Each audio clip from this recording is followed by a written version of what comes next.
So hello my dear future bankers, welcome back to my channel. Those who are here for the first time, let me give a brief introduction about me. I am Tanu Garg and I cracked SBI PO 2023 and I hope you liked my previous videos and let me tell you why I try to give my 100% in all the videos so that you all can be benefited. And in today's video, I'll be telling you about what all you need to do about mocks, and I'll try to cover each and everything in detail, right? But before I start, let me clear one thing very clearly, that I share in my videos whatever I did and rest is up to you, right? And if I am to tell you, when I started my preparation, I would also watch all the videos by toppers, ठीक है? But in the end, I would make my own strategy. Why? Because वो जो toppers हैं, वो अपनी strategies बता रहे हैं, वो उनके weaknesses अलग थे, strengths अलग थे. हो सकता है उनके जो weaknesses हैं, वो आपके strengths हों, है ना? तो हमें सिर्फ यही सीखना होता है टॉपर्स की स्ट्रैटेजी से. So hence the conclusion is, if you are watching this video और माय अनदर वीडियोस, या फिर कोई भी यूट्यूब पर आप वीडियो देखते हो, तो आपको उसको पूरा एंड टू एंड नहीं फॉलो करना होता है. आपको अल्टीमेटली अपनी ही स्ट्रैटेजी बनानी होती है, क्योंकि आपके वीकनेसेस अलग हैं, ठीक है? एंड आपको हर टॉपर से ये सीखना होता है कि उसने ऐसा क्या किया, उसका जो स्ट्रैटेजी वीडियो है उसमें जो चीजें डिफरेंट और अच्छी हैं, जिससे आपको लगता है कि आपको बेनिफिट होगा, सिर्फ वही चीजें पिक करके अपनी स्ट्रैटेजी बनानी है, ठीक है? So now I will start with the video of मॉक्स.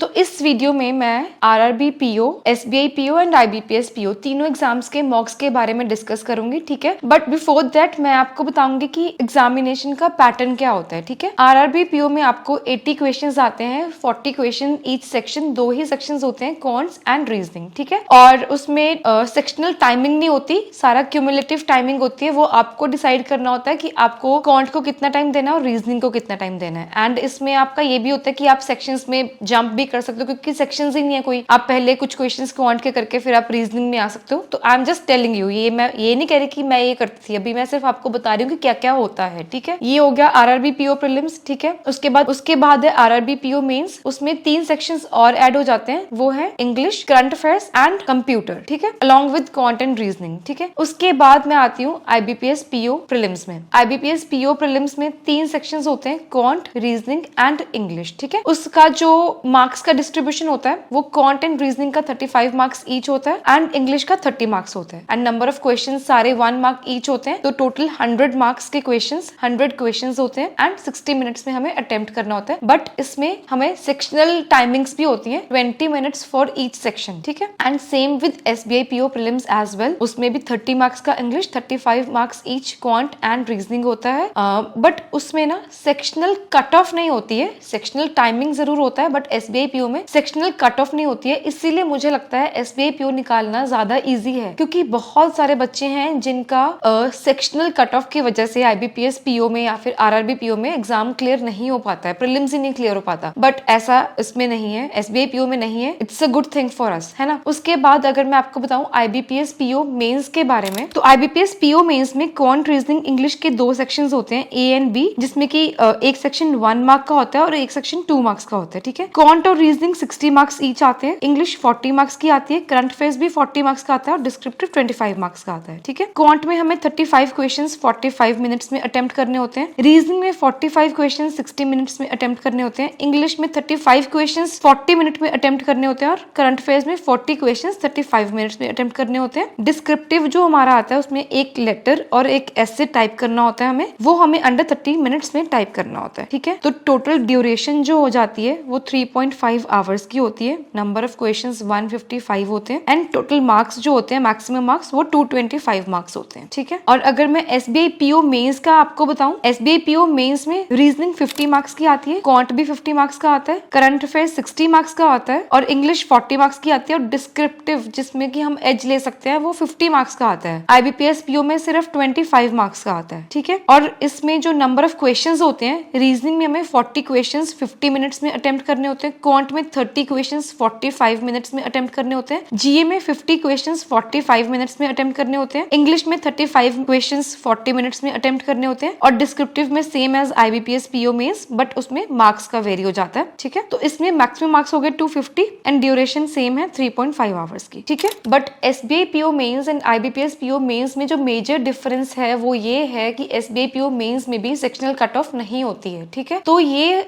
हमारे लिए इजी हो जाता है, क्योंकि अगर किसी एस्पिरेंट का एक टॉपिक बहुत वीक है, एक सेक्शन कोई भी quant reasoning English GA descriptive में, कोई भी डिस्क्रिप्टिव नहीं, क्वांट रीजनिंग इंग्लिश और GA में अगर एक टॉपिक बहुत ज्यादा वीक है तो हम उसको कम थोड़ा अगर हमारे मार्क्स कम भी आते हैं तो उसमें सेक्शनल कट ऑफ तो है ही नहीं, तो हम वो क्लियर कर सकते हैं अगर बाकी के टॉपिक्स हमारे स्ट्रांग है ना। ओके, तो ये तो सारी आगे एक्सप्लेनेशन की आपके पैटर्न क्या रहता है एग्जाम में, RRB PO prelims mains, SBI PO prelims mains and IBPS PO prelims mains, ठीक है। आई होप अब आपको थोड़ा सा ये तो क्लियर हो गया होगा कि हाँ, कि इतने मार्क्स का आता है, इतने क्वेश्चंस करने होते हैं, इसमें सेक्शनल कट ऑफ होती है, इसमें नहीं होती है, ठीक है। तो अभी मैं आपको बताऊंगी जो कि बहुत मेजर डाउट रहता है कि what role does mocks play in the preparation, full length mocks, section wise mocks and topic wise mocks, ठीक है। तो यार मुझे लगता है mocks play a major role in the preparation, क्योंकि मॉक्स जो है ना वो हमें बताते हैं कि हमारी प्रिपरेशन किस ट्रैक पर है। बल्कि जो भी बिगिनर्स है ना वो मेरे से पूछते हैं कि I am a beginner, I am a fresher, how to start the preparation. तो मैं सबको यही बोलती हूँ, the very first step to start the preparation is, सबसे पहले आप पूरा सिलेबस देखो, एग्जाम का पैटर्न देखो, उसके बाद जितना भी आपको आता है just open up any website, कोई भी मॉक, एक मॉक ना हर एक वेबसाइट में फ्री वाला होता है, आप वहां से एक मॉक लगाओ, देखो आप कहाँ पे स्टैंड कर रहे हो and how far you need to go, ठीक है। तो अकॉर्डिंग टू मी मॉक्स बहुत ज्यादा इंपॉर्टेंट रोल प्ले करते हैं, be it full length mocks, be it section wise, be it topic wise. अब section wise and topic wise mocks का क्या फायदा होता है, जैसे सपोज हमारी प्रिपरेशन फुल अच्छे तरीके से हो गई है, ठीक है, तो हमें ना क्या होता है कि कुछ टॉपिक होते हैं जो हमारे वीक होते हैं, बट फुल लेंथ मॉक्स में तो सारे टाइप्स के क्वेश्चंस आएंगे, है ना। तो हम क्या करते हैं ना, जो हमारे वीक टॉपिक्स होते हैं हम उनको टॉपिक वाइज से कर सकते हैं, या फिर अगर क्वांट रीजनिंग इंग्लिश में से कोई सेक्शन वीक है तो सेक्शन वाइज हम प्रैक्टिस कर सकते हैं, या फिर कुछ बच्चे ऐसे भी करते हैं कि फुल लेंथ मॉक खोलते हैं, सिर्फ वही वाले क्वेश्चंस अटेम्प्ट करते हैं जो उनका वीक है। लेकिन ये चीज मुझे करने में थोड़ा सा वो लगता था, क्योंकि मुझे लगता था यार वो परसेंटाइल कम आ जाएगी, चाहे वो मुझे बैक ऑफ द माइंड पता है कि मैं इंटेंशनली ये चीज कर रही हूँ, लेकिन मैं ये चीजें कम करती थी। तो मैं इसके लिए सेक्शनल और टॉपिक वाइज मॉक्स देती थी। जैसे अगर आपने सपोज एक टॉपिक पढ़ लिया, ओके लेट्स से परसेंटेजेस पढ़ लिया, आपको सिर्फ उस टॉपिक का प्रैक्टिस करना है, तो आप टॉपिक वाइज क्वेश्चंस खोल के प्रैक्टिस कर सकते हो। हाँ, ये आप यूट्यूब के थ्रू, वीडियो सोर्सेज से भी कर सकते हो, पीडीएफ के थ्रू भी कर सकते हो, लेकिन जो हम टॉपिक वाइज मॉक टेस्ट देते हैं ना, तो वो अंडर एक टाइम लिमिट होता है, तो अंडर प्रेशर कैसे परफॉर्म करना है वो हमें पता चल जाता है, ठीक है। तो ये फुल लेंथ मॉक्स, टॉपिक वाइज और सेक्शन वाइज मॉक्स का इंपॉर्टेंस कवर हो गया, ठीक है। अब बहुत सारे एस्पिरेंट्स हैं जो पूछते हैं कि can we clear this examination without attempting any mocks. तो यार इट्स अप टू यू, मैंने तो बहुत सारे मॉक्स लगाए थे और मुझे लगता है कि मॉक्स देना इंपॉर्टेंट हो जाता है। बहुत सारे एस्पिरेंट्स होंगे जो बिना मॉक्स दिए कर लेते होंगे एग्जाम क्लियर, लेकिन मैंने बहुत सारे मॉक्स दिए थे, ठीक है। और बहुत सारे ना जो एस्पिरेंट्स हैं वो मॉक्स इसलिए नहीं देते, उनको लगता है कि अभी हमारी प्रिपरेशन पूरी तरह से नहीं हुई है, अगर हमारे मॉक्स के मार्क्स या परसेंटाइल कम आएगा। ओके, तो पहले मैं यहाँ पे ना मार्क्स और परसेंटाइल का आपको डिफरेंस क्लियर कर दूं। मार्क्स और परसेंटाइल में से हमें परसेंटाइल देखने चाहिए। पहले मैं भी मार्क्स ही देखती थी, लेकिन ग्रेजुअली पता चला कि परसेंटाइल जो है, तो परसेंटाइल क्या होता है, परसेंटाइल वो पैरामीटर है कि जैसे जितने भी बच्चों ने अटेम्प्ट किया है वो वाला मॉक, तो उस हिसाब में से आप उतने स्टूडेंट्स में से कहाँ पे स्टैंड करते हो, दैट इज कॉल्ड परसेंटाइल। लेकिन मार्क्स आपके इंडिविजुअल मार्क्स आते हैं, परसेंटाइल से आपको पता चलता है कि आप कहाँ पे कंपटीशन में स्टैंड कर रहे हो, ठीक है। हाँ, तो लेट मी कम बैक कि मार्क्स और परसेंटाइल कम आएंगे तो हम डीमोटिवेट हो जाएंगे। तो यार please let me tell you one thing very very clearly, mocks के मार्क्स या परसेंटाइल से डरने की कोई भी जरूरत नहीं है। वो सिर्फ एक आपका टेस्टिंग पैरामीटर है, वो कोई आपका फाइनल एग्जामिनेशन नहीं है। इनफैक्ट अगर आपके मॉक्स में मार्क्स कम आ रहे हैं तो ये चीज आपके लिए अच्छी है ना, आपको पता चलेगा कि हाँ यार एग्जाम का लेवल ये आएगा और मेरी तो प्रिपरेशन इस लेवल की है, मुझे इतने लेवल ऊपर जाके अभी और प्रिपरेशन करनी है ना। और एक बहुत ज्यादा जो मेजरली आस्क्ड क्वेश्चन होता है, तो मैक्सिमम स्टूडेंट्स ना ये भी मेरे से पूछते हैं कि मैम मॉक्स को अटेम्प्ट करना कब से स्टार्ट करना चाहिए। तो today is 15th of May, mid of May आ गया है। अभी आपका अगस्त में I think RRB PO prelims पहला एग्जामिनेशन होगा, एंड आई एम अज्यूमिंग कि अभी आप RRB PO को ही एम कर रहे हो, ठीक है। तो मुझे लगता है कि आपको वीक में मिनिमम 2 मॉक्स तो देने ही चाहिए, ठीक है। मॉक्स को देने के साथ साथ उनको एनालाइज करना बहुत ज्यादा इंपॉर्टेंट होता है। Okay, let me tell you कि आपको मॉक्स को एनालाइज कैसे करना चाहिए, ठीक है, पहले, उसके बाद मैं बताऊंगी कि कितने मॉक्स देने चाहिए लेटर मंथ्स में भी, ठीक है। तो यार मॉक्स को एनालाइज कैसे करते हैं, सपोज सपोज हमने कोई भी मॉक देना स्टार्ट कर दिया, ठीक है, तो उसमें जैसे कोई क्वेश्चन आ गया तो हमें लगता है कि अरे यार ये क्वेश्चन क्यों आ गया, इसका मतलब वो वाला टॉपिक हमारा वीक है, तो उसको हमें और प्रैक्टिस करना है, ठीक है। और अगर कोई क्वेश्चन आ गया, अरे वाओ ये वाला क्वेश्चन आ गया, ये तो मैं आराम से कर दूंगा, है ना, तो इसका मतलब वो वाला टॉपिक हमारा स्ट्रांग है। तो मॉक्स के थ्रू हमें वीक एंड स्ट्रांग एरियाज पता चलते हैं ऐसे। उसके बाद जब हमने अटेम्प्ट कर लिया अपना मॉक, ठीक है, उसको कैसे एनालाइज करना है, ये तो हो गया व्हाइल अटेम्प्टिंग द मॉक। उसके बाद जब हमने सबमिट कर दिया, हमारे मार्क्स परसेंटाइल आ गए, तब हमने जो सबसे पहली चीज वो देखनी होती है वो है परसेंटाइल। उसके बाद देखने की हमारी एक्यूरेसी कितनी है, क्योंकि हमारा कंपटीशन हमारे साथ है, किसी और के साथ नहीं है। हमें अपनी एक्यूरेसी बढ़ानी है, तो हमें अपनी एक्यूरेसी को इम्प्रूव करना है। हाँ, तो जब हमने सबमिट कर दिया, हमने एक्यूरेसी देखनी है, ठीक है, कि हमने क्वांट और रीजनिंग में, क्योंकि आरआरबी में 2 ही सेक्शंस होते हैं, क्वांट रीजनिंग में हमने, यार वैसे मैं एक चीज बताऊं ना, आरआरबी पीओ में ना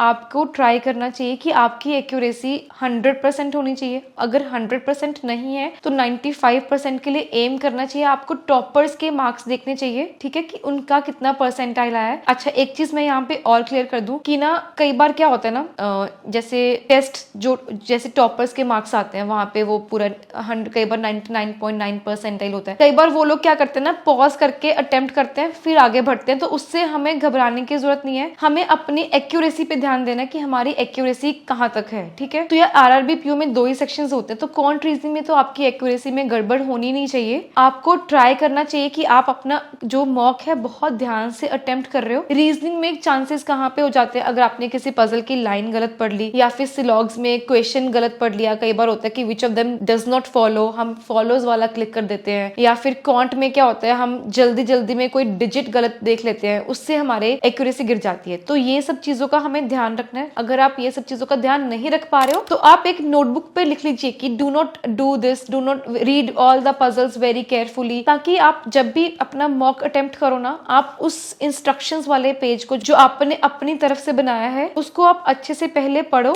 ठीक है। बहुत काम माइंडसेट से आपको अपना मॉक अटेम्प्ट करना होता है, ठीक है। उसके बाद आप एनालाइज करो कि यार ये वाला क्वेश्चन गलत क्यों हुआ। उसके बाद आप स्क्रीनशॉट ले सकते हो, या फिर अगर कुछ इंपॉर्टेंट आपको लगता है कि ये कॉन्सेप्ट इंपॉर्टेंट है, उसको आप नोटबुक में नोट डाउन कर सकते हो और आगे रिवाइज कर सकते हो, ठीक है। हाँ, तो यार यही है कि आपको मॉक्स जो अटेम्प्ट करने होते हैं ना, उसके बाद जो आपको एनालाइज करना होता है, उसको बस आपको सारे गलत वाले क्वेश्चंस देखने होते हैं कि यहाँ पे मेरी क्या गलती थी, सिली मिस्टेक थी, तो उसको आपको लिखना है। सिली मिस्टेक्स को ज्यादा अच्छे से लिखना है। अगर आपकी कोई कैलकुलेशन मिस्टेक है वो आपको लिखना है कि ये तूने गलत किया। अगर आपने कुछ डज नॉट फॉलो को ध्यान से नहीं पढ़ा, फिर उसको अच्छे से लिखो। अपने आप को आप एक्चुअली ये सारी सिली मिस्टेक्स के लिए ना आपको अपने आप को एक डांट भी लगा सकते हो कि यार ये तूने क्यों ऐसा किया, कि ये वाली चीजें नहीं गलत होनी चाहिए। अगर कॉन्सेप्ट क्लियर नहीं है वो मैं क्लियर कर लूंगा, लेकिन सिली मिस्टेक्स मैं बहुत ज्यादा कम करने की ट्राई करूंगा, ठीक है। हाँ, तो जैसे अभी मई खत्म होने वाला है, 15 डेज बचे हैं, तो आप क्या कर सकते हो, जैसे 2 मॉक्स अ वीक दे सकते हो। अगर आपका बहुत अच्छा है तो आप 3 to 4 भी दे सकते हो पर वीक, ठीक है। लेकिन जैसे एग्जाम को सिर्फ 10 डेज बचे हैं, तो आप अपना मेंस का प्रिपरेशन को थोड़ा सा साइडलाइन करके जैसे 3 मॉक्स पर डे भी दे सकते हो, क्योंकि वो तो 45 मिनट्स के होते हैं आरआरबी पीओ के। और जब 5 डेज ही बच्चे होते हैं तो मैं तो 4 to 5 फुल लेंथ मॉक्स लगाती थी डेली के, ठीक है। इट्स अप टू यू कि आपको कैसे करना है। ये जो मैंने किया था वो मैं आपको बताया, ठीक है। और एक और क्वेश्चन था, वो ये था कि जैसे हमने सपोज 5 डेज बचे हैं एग्जाम में, तो हमें कितने, जैसे सपोज मैं डेली 4 to 5 फुल लेंथ मॉक्स लगा रही हूँ, तो एक मॉक का और दूसरे मॉक्स का जो गैप है, जैसे हमने एक मॉक 10 बजे दे दिया, तो नेक्स्ट मॉक कितने बजे देना चाहिए। तो जैसे सपोज 10 to 11:30 आपका एक मॉक खत्म हुआ, तो आपको पहले कुछ बीच में ना कुछ और टॉपिक या फिर कोई और सब्जेक्ट का थोड़ा सा प्रैक्टिस करके अपने माइंड को फ्रेश करके दोबारा से नेक्स्ट मॉक देना चाहिए। मतलब ऐसे नहीं कि आप रेगुलरली एक मॉक खत्म हुआ चलो दूसरा मॉक स्टार्ट कर दिया, ये गलत है, फिर आप उतना अच्छे से परफॉर्म नहीं कर पाओगे, ठीक है। और अभी जो नेक्स्ट क्वेश्चन का आंसर मैं करना चाहूंगी वो ये है कि मॉक्स को अटेम्प्ट कैसे करना है कि आपके मार्क्स मैक्सिमाइज हो जाएं, ठीक है। ओके अभी जो नेक्स्ट क्वेश्चन है वो ये है कि मॉक्स के मार्क्स को मैक्सिमाइज कैसे करना है, कैसे क्वेश्चंस को चूज करना है कि हमारे जो मार्क्स हैं वो अच्छे आए, मैक्सिमम मार्क्स आए, and how to manage time, कि हमें कितना टाइम कौन से सेक्शन को देना है, कि हमें जैसे क्वांट में डीआईज को कितने टाइम में सॉल्व करना है और अर्थमेटिक को कितने टाइम में सॉल्व करना है, ये सब चीजें। ठीक है, तो यार मेरे हिसाब से ना जैसे बहुत सारे बच्चे की वो कहते हैं कि हमारे मार्क्स फिक्स हो गए हैं, तो आप ना कुछ दिन मॉक्स को ब्रेक लगा दो, 3 to 4 days मॉक्स देना बंद कर दो, बिलीव मी। उसके बाद आप जब मॉक दोगे आपके मार्क्स अपने आप इंप्रूव हो जाएंगे। जो दिन आपने ब्रेक लगाए हैं 3 to 4 days आपने जो ब्रेक लगाया उसमें आप अपने कॉन्सेप्चुअल क्लैरिटी पे फोकस करो, और जैसे पजल्स है या फिर जो भी आपके वीक एरियाज है उनके ऊपर फोकस करो, अपनी स्पीड के ऊपर फोकस करो। ठीक है, तो जब आप अपने, कई बार क्या होता है ना, हम डेली मॉक्स देते जाते हैं तो हमारा माइंड एक्चुअली फिक्स हो जाता है, वो उसी तरह से काम करना स्टार्ट कर देता है, तो हम मॉक्स में ना इंप्रूव नहीं कर पाते, हमें इंप्रूवमेंट दिखने बंद हो जाती है, जैसे अंडर प्रेशर जो भी है। बट मैं ऐसे करती थी, ठीक है, आप भी ऐसे कर सकते हो, 3 to 4 days का या फिर एक दिन का गैप दे लो। अगर आप रोज जैसे एग्जाम के नियर ना ऐसे होता था 5 days पहले आप 4 फुल लेंथ मॉक्स देती थी मैं, तो ना जैसे पूरा माइंड ना वो हो जाता था कि फिक्स हो जाता था, इंप्रूवमेंट नहीं दिखती थी मॉक्स में, तो मैं एक दिन पूरा मॉक नहीं देती थी, फिर नेक्स्ट डे मॉक्स देती थी, तो उससे इंप्रूवमेंट दिखती थी मुझे। ठीक है, और दूसरी बात की क्वेश्चंस को सिलेक्ट कैसे करना है, मैं क्या करती थी, मैं तो जैसे जैसे क्वेश्चंस आते जाते थे वैसे वैसे क्वेश्चंस को अटेम्प्ट करती जाती थी, वहीं एट दैट मोमेंट ही मैं डिसाइड करती थी, चाहे वो क्वांट का सेक्शन है, चाहे वो इंग्लिश का सेक्शन है, चाहे वो रीजनिंग का सेक्शन है, पजल्स है, एट दैट मोमेंट आपको डिसाइड करना है। आपको इतनी प्रैक्टिस होनी चाहिए कि देखते ही पता चल जाए कि आप ये पजल अटेम्प्ट कर सकते हो या नहीं कर सकते। ठीक है, उसके बाद ये है कि जो मिसलेनियस वाले है ना रीजनिंग में, वो मैं ट्राई करती थी कि मैं एंड में अटेम्प्ट करूं, क्योंकि एक पजल आपको 5 क्वेश्चंस का होता है, 5 मार्क्स देके जाएगा, और आप कई पजल्स होते हैं आप 3 to 4 मिनट्स के अंदर आप सॉल्व कर पाते हो। लेकिन कई बार होता है मिसलेनियस में ना, जैसे वो पेयर्स फाइंड करने वाला होता है, उसमें आपको 2 मिनट 1 मिनट लग जाता है, वो फिर मैं लास्ट में अटेम्प्ट करती थी। लेकिन पजल्स वाले जो क्वेश्चंस हैं वो उनको मैं पहले अटेम्प्ट करती थी रीजनिंग वाले पोर्शन में। और अगर मैं क्वांट की बात करूं, क्वांट में एज इट इज करती थी, जैसे जैसे क्वेश्चन आया वैसे वैसे करती थी। इंग्लिश में मैं ट्राई करती थी मॉक्स में एज इट इज करूं, क्योंकि मॉक्स में क्या होता है ना, आपका सिस्टम बिल्कुल सही चल रहा होता है, आप फोन से दे रहे हो या लैपटॉप से दे रहे हो, आपका वो पूरा क्लिक्स पूरी फास्ट होती है ना। एग्जाम में ऐसा नहीं होता है, एग्जाम में क्या होता है, आपका सिस्टम बहुत स्लो चलता है, आपका माउस जैसे आपने क्लिक कर दिया, थोड़ा सा फ्रैक्शन ऑफ सेकेंड्स रुक के आपका वो सबमिट होता है ना। हाँ, तो इंग्लिश में मैं एज इट इज करती थी अपने मॉक्स के टाइम पे, लेकिन जब तो एग्जाम में मैं आरसी रीडिंग कॉम्प्रिहेंशन को बिल्कुल लास्ट में अटेम्प्ट करती थी, बाकी सारे क्वेश्चंस जो छोटे क्वेश्चंस होते हैं सबसे पहले वो सब करती थी, उसके बाद मैं आरसी करती थी। ठीक है, क्योंकि यार सिस्टम स्लो होता है ना। घर पे जब मैं मॉक्स देती थी, मेरा इंग्लिश वाला सेक्शन 17 to 18 मिनट्स में खत्म हो जाता था, लेकिन फाइनल एग्जाम में पूरा टाइम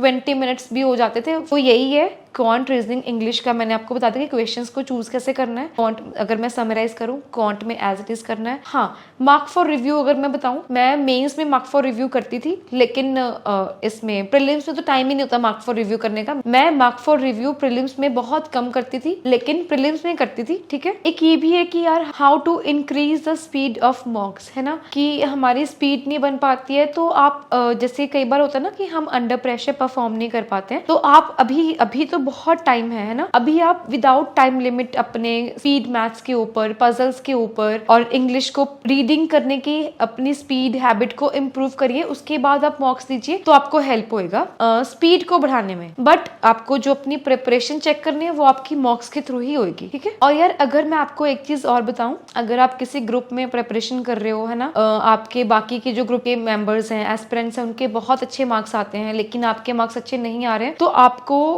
कुछ भी पैनिक करने की जरूरत नहीं है। मेरे भी मार्क्स मॉक्स में कुछ खास नहीं आते थे, मेरी एक्यूरेसी में बहुत ज्यादा गड़बड़ रहती थी, लेकिन मैं पैनिक नहीं करती थी। मैं अपने आप को, मैं ये सोचती कि मेरा कंपटीशन मेरे साथ है, मुझे किसी और के साथ कम्पीट नहीं करना है, मुझे हर दिन अपने मार्क्स में इंप्रूवमेंट लानी है, अपने प्रिपरेशन में इंप्रूवमेंट लानी है, मुझे सिर्फ अपना देखना है ना। तो यही चीज मैं आपको सजेस्ट करूंगी कि अगर आप कंपटीशन लाइक किसी ग्रुप के साथ प्रिपेयर कर रहे हो, आपके मार्क्स अच्छे नहीं आ रहे हैं, तो आप घबराइए नहीं, पैनिक नहीं होइए, लिए आप देखो, आप पैनिक होने से अपना टाइम वेस्ट कर रहे हो। इससे बेटर ये है कि आप उस पैनिक वाले टाइम को अपने प्रोडक्टिव टाइम में लेके आइए कि मेरी कहाँ पे गलतियां हैं, मेरी सिली मिस्टेक्स हैं। सिली मिस्टेक्स को पक्का नोट डाउन करो, कॉन्सेप्चुअल मिस्टेक्स को तो करो ही करो, सिली मिस्टेक्स देखो, उनको ध्यान से देखो कि ये चीजें मुझे बिल्कुल नहीं करनी है ना। रीजनिंग में बहुत सारी सिली मिस्टेक्स होती हैं, मेरी होती थी, सिलोजिज्म्स में होती थी, इनइक्वालिटीज में होती थी, पजल की लाइन गलत पढ़ लेती थी, उसके बाद पेयर्स नहीं बनते थे जल्दी जल्दी। ये सारी चीजें जल्दी जल्दी करने का यही है, प्रैक्टिस प्रैक्टिस प्रैक्टिस। दूसरा, क्वांट में कई बार क्या होता है, नंबर सीरीज के क्वेश्चंस नहीं बनते थे, कुछ क्वेश्चन गलत पढ़ लिया यार, ये चीजें सबके साथ होती हैं, ठीक है। तो आप पैनिक नहीं होना, आपको बस अपने आप को कंफर्ट जोन से बाहर निकाल के मैक्सिमम टाइम अपनी स्टडीज में देना है, डिस्ट्रैक्शंस को जीरो करके। बस ये सोचना है कि मैं अपनी प्रिपरेशन को कल से बेटर आज कैसे कर सकता हूँ, आज की मेरी टू डू लिस्ट में ऐसा क्या होना चाहिए कि जो कि मेरे कल मार्क्स नहीं आए थे मॉक्स में, आज मैं कैसे इंप्रूव करूँ, है ना, कि मेरा कौन सा वो वीक एरिया था, ठीक है। तो आई थिंक मैंने काफी चीजें कवर कर दी हैं, ठीक है। तो यार एक चीज अगर मैं आपको बताऊं, मेमोरी बेस्ड मॉक्स बहुत इंपॉर्टेंट रोल प्ले करते हैं आपकी प्रिपरेशन में, क्योंकि जो हम मॉक टेस्ट परचेज करते हैं, जैसे ऑलिव बोर्ड हो गया, स्मार्ट किड हो गया, ये सब मैंने लिए हुए थे, इसलिए मैं आपको बता रही हूँ। इट्स अप टू यू कि आपको कौन से मॉक टेस्ट सीरीज परचेज करनी है, ठीक है। तो क्या होता है ना, बहुत सारे मॉक्स जैसे स्मार्ट किड का लेवल बहुत अप होता है, जैसे ऑलिव बोर्ड का almost equal to exam level होता है, लेकिन जो मेमोरी बेस्ड होते हैं वो तो बिल्कुल एग्जाम के ही लेवल के होते हैं ना, मतलब वो तो ऑलमोस्ट वैसे होते हैं कि जो जैसे क्वेश्चंस आते हैं विद थोड़ा बहुत डेटा का इधर उधर करके सेम मॉक्स होते हैं, है ना। उनको अटेम्प्ट करना बहुत जरूरी होता है, क्योंकि उससे जैसे कई बार क्या होता है, हमें जैसे ऑलिव बोर्ड स्मार्ट किड में हमारे मार्क्स नहीं आ रहे हैं, लेकिन जब हम एग्जाम मेमोरी बेस्ड देते हैं उसमें हमारे अच्छे मार्क्स आ जाते हैं, but that is the real exam level ना। हमें तो वहीं से पता चलेगा कि लास्ट टाइम कैसे एग्जाम में आया था, हमें प्रिपरेशन किस हिसाब से करनी है। अब ये नहीं है कि मेमोरी बेस्ड के ऊपर ही पूरा रिलाई करना है, क्योंकि ग्रेजुअली पैटर्न चेंज होता जा रहा है, कंपटीशन बढ़ता जा रहा है। मेमोरी बेस्ड देना इसलिए इंपॉर्टेंट है क्योंकि हमें पता चल जाएगा कि अच्छा ऑलमोस्ट इसी लेवल का एग्जाम आएगा, थोड़ा बहुत अप आएगा बट इसी लेवल का ही आएगा, है ना। तो यार मेमोरी बेस्ड मैंने ना, जैसे ग्रेड अप के भी मेमोरी बेस्ड आते हैं, बायजूस के भी आते हैं, अड्डा के भी आते हैं, गाइडली के भी आते हैं। इन चारों प्लेटफॉर्म्स के ऊपर आपको मेमोरी बेस्ड मिल जाएंगे। जितने मेमोरी बेस्ड आप दे पाओ उतने दो। अगर आप नहीं दे पा रहे हो तो आप उनको सबमिट करके वो वाले क्वेश्चंस देख लो कि आप स्कैन कर लो कि हाँ ये तो मैं कर लूंगा, ये कर लूंगा, ये डिफरेंट है, इसको आप सॉल्व करके ट्राई करो। कि अगर आपके पास टाइम कम है आप ऐसे भी कर सकते हो, लेकिन मेमोरी बेस को एक बार देख जरूर लो कि कैसे कैसे आए थे, है ना। और यार अगर मैं आपको स्पीड मैथ्स के बारे में बताऊं ना, बहुत सारे क्वेश्चंस थे कि आपने स्पीड मैथ्स कैसे कवर करते थे। तो गाइडली के ना एक आता है उनका कुछ स्पीड मैथ्स के लिए स्पेसिफिकली, वो मैं बहुत सारे मॉक्स उसके भी लगाए थे। कई बार मैं पीडीएफ के थ्रू सॉल्व करती थी, बट मोस्टली मैं अंडर टाइम लिमिट सॉल्व करती थी। उसमें जैसे सारे वो सिंप्लीफिकेशन, अप्रोक्सीमेशन, ये सारे क्वेश्चंस होते थे, उससे ना स्पीड इंप्रूव करने में हेल्प होती है। अगर आपकी स्पीड स्लो है तो आप वहां से कर सकते हो, ठीक है। अब एक ये भी क्वेश्चन होता है कि सॉल्विंग पीडीएफ्स इज यूजफुल या फिर नहीं। मैंने तो बहुत सारी पीडीएफ्स के थ्रू सॉल्व किए क्वेश्चंस, जहां से लाइक गाइडली से मैं पीडीएफ्स डाउनलोड करती थी मोस्टली। उनकी पीडीएफ्स मुझे अच्छी लगती थी। It is up to you, again it is up to you. अगर आप बाय कर सकते हो तो आप बाय कर सकते हो, अगर आपको वैसे कहीं से मिल रही है तो आप वहां से भी ले सकते हो, ठीक है। तो यार पीडीएफ सॉल्व करने से ना हम पैनिक नहीं होते हैं। हम अगर बिगिनिंग में ना अगर हम मॉक्स नहीं सॉल्व कर पा रहे हैं, हमारा अटेम्प्ट अच्छा नहीं हो पा रहा है, हम अच्छे से परफॉर्म नहीं कर पा रहे हैं, तो हम उसको पीडीएफ फॉर्मेट में भी सॉल्व कर सकते हैं, क्योंकि तब हमें पता कि टाइम नहीं चल रहा है हमारे साथ में, हमारे दिमाग में हम कामली उस पीडीएफ को अटेम्प्ट कर सकते हैं, है ना। तो उससे हमें ये बेनिफिट होता है कि हमें अपने कॉन्सेप्ट्स का पता चलता है। नहीं तो अगर हम मॉक्स के फॉर्म में दे रहे हैं ना, हम उसको स्किप कर देते हैं उस क्वेश्चंस को, है ना। हाँ, तो पीडीएफ सॉल्व करना भी इट्स गुड बिगिनिंग में, लेकिन लेटेस्ट स्टेजेस में तो मॉक्स ही देने चाहिए जितने ज्यादा आप मॉक्स दे पाओ, ठीक है। ये तो सारा हो गया प्रीलिम्स का मॉक्स का, ठीक है। अब अगर मैं बात करूं मेंस लेवल मॉक्स की, मैंने मेंस के मॉक्स आईबीपीएस पीओ तो हार्डली 1 या 2 दिया होगा, बट एसबीआई के टाइम पे मैंने अराउंड 5 to 6 मॉक्स दिए थे। सारे स्मार्ट किडा से दिए थे, 1-2 ऑलिव बोर्ड से दिए होंगे। और मैं मेंस के मॉक्स कैसे देती थी, जैसे एक दिन मॉक दिया, उसको नेक्स्ट डे एनालाइज किया, फिर नेक्स्ट डे मॉक दिया, फिर एनालाइज किया, ठीक है। क्योंकि यार जैसे 3 आवर्स का होता है, डिस्क्रिप्टिव वाला सेक्शन अलग होता है, ठीक है। तो 3 आवर्स आपको बैठना, फिर उसके बाद उसको एनालाइज करना, तो वो थोड़ा सा टफ होता है। मतलब आपका माइंड ऑलरेडी एग्जॉस्ट हो गया होता है 3 आवर्स बैठकर, तो उसके बाद उसको एनालाइज करना थोड़ा सा टफ लगता है। लेकिन मैं क्या करती थी, जैसे मैंने फुल लेंथ मॉक दिया 3 आवर्स का, ठीक है, उसके बाद उसको जैसे मार्क्स देख लिया, परसेंटाइल देख लिया, एक्यूरेसी देख ली, उसको स्कैन कर लिया कि कौन कौन गलत वाले क्वेश्चंस देख लिए कि अच्छा ये वाले गलत है। उसके बाद ये आपके माइंड में रहता है ना पूरा दिन कि अच्छा कल मुझे एनालाइज करना है ये वाले क्वेश्चंस मेरे गलत थे, मुझे अब ये सीखना कि क्यों गलत थे, और जो क्वेश्चंस मैंने नहीं अटेम्प्ट किए थे उनको नेक्स्ट डे देखती थी कि अच्छा ये सारे क्वेश्चंस कैसे मुझे अटेम्प्ट करने हैं, उनको मैं सीखती थी। ठीक है, और अगर मैं एक चीज बताऊं, मेरे से पजल्स नहीं सॉल्व होते थे यार। मैंने ट्राई किए थे, मेंस के टाइम पे मैंने ट्राई किए थे, I could not solve any जो लॉन्ग लेंथ वाले पजल्स होते हैं। तो क्रिटिकल, ये मैंने सारा रीजनिंग की स्ट्रेटेजी में बताया हुआ है ना, तो ये आपके ऊपर है। बट मॉक्स मैंने स्मार्ट किरा से दिए थे, ऑलिव बोर्ड से दिए थे। अच्छा, अभी अगर मैं बताऊं कि मैंने कहाँ से टेस्ट सीरीज परचेज करी हुई थी, स्मार्ट किरा से करी हुई थी। स्मार्ट किरा की मैंने फुल लेंथ मार्क्स वाली प्रीलिम्स प्लस मेंस, उसके बाद उनका सेक्शन वाइज, टॉपिक वाइज और स्मार्ट किरा ड्रिल्स, ये सारी चीजें परचेज करी हुई थी। सारी एक टाइम पे परचेज नहीं करी थी, अकॉर्डिंग टू द नीड करी थी। जैसे जैसे मुझे लगता गया कि अच्छा मुझे टॉपिक वाइज चाहिए, फिर मैंने टॉपिक वाइज परचेज कर लिया था। उसके बाद मॉक ड्रिल्स परचेज कर ली थी, ऐसे ग्रेजुअली। ठीक है, उसके बाद मैंने ऑलिव बोर्ड का प्रीलिम्स प्लस मेंस वाला टेस्ट सीरीज परचेज किया हुआ था।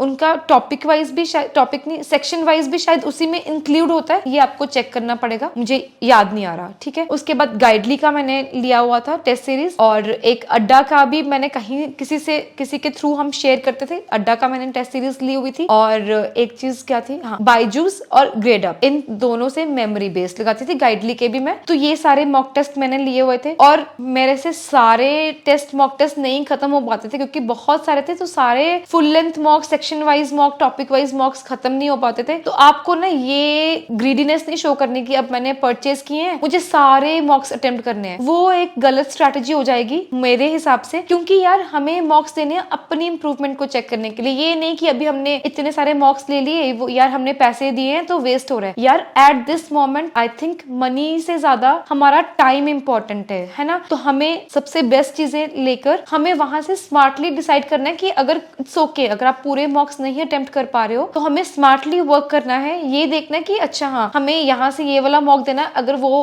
अनअटेम्प्टेड रह भी रहे हैं तो दैट्स ओके, है ना। और यार अगर मैं एक चीज और बताऊं, ऑलिव बोर्ड के ना मैंने लाइव मॉक्स पूरे जहां से भी आते थे, जो भी जब भी आता था, SBI PO prelims, RRB PO prelims, IBPS PO prelims, तीनों के मैंने लाइव मॉक्स सारे दिए हैं। तो आप भी लाइव मॉक्स अटेम्प्ट कर सकते हो, उससे यार थोड़ा सा कॉन्फिडेंस बना रहता है कि कौन से जो बच्चे लाइव मॉक दे रहे हैं उनमें से आप कहाँ पे स्टैंड कर रहे हो, है ना। और यार अगर मैं एक चीज और बताऊं कि अगर आप सोचते हो कि आपका सिलेबस खत्म नहीं हुआ है, हम मॉक्स देना स्टार्ट नहीं करेंगे, हमें फोबिया है, mock phobia is a myth, ये सब मत सोचो, अपने मॉक्स दो, देखो आप एनालाइज करो जैसे कि मैंने बताया, फिर उनके ऊपर फोकस करके दूसरा नेक्स्ट डे नेक्स्ट मॉक दो, फिर देखोगे अच्छा ये वाला पोर्शन मेरे से इंप्रूव हो गया, फिर दोबारा से उसको एनालाइज करो, फिर अपने वीक एंड स्ट्रॉन्ग एरियाज को आइडेंटिफाई करो, फिर मॉक दो। यार मॉक से डरने वाली कोई भी बात नहीं है, आपको जब आप मॉक्स देते हो उससे आप ही का बेनिफिट हो रहा है। मार्क्स अगर कम भी आ रहे हैं डज नॉट मैटर। अगर मैं आपके साथ अपने मार्क्स शेयर करूं तो आप चेक कर लीजिए, मेरे कोई ज्यादा अच्छे मार्क्स नहीं आते थे, मेरी तो एक्यूरेसी इतनी गड़बड़ रहती थी। एक चीज और, इंग्लिश का जब सेक्शनल या फिर हम फुल लेंथ मॉक में जब भी इंग्लिश अटेम्प्ट करते हो तो प्लीज मेक श्योर कि आप तभी अटेम्प्ट करो वो क्वेश्चन, जैसे 30 क्वेश्चंस हैं उनमें से अगर आपने 20 क्वेश्चंस भी किए हैं लेकिन विद फुल एक्यूरेसी करी है,